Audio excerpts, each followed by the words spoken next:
هل تعلم أن المصريين القدماء اخترعوا شيئاً يشبه جهاز الإنذار قبل أكثر من 4000 عام؟ لقد ابتكروا أول قفل ومفتاح في التاريخ، وكان تصميمه ذكياً جداً.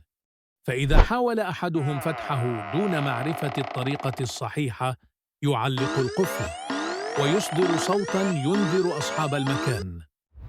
حضارة عظيمة سبقت عصورها بآلاف السنين.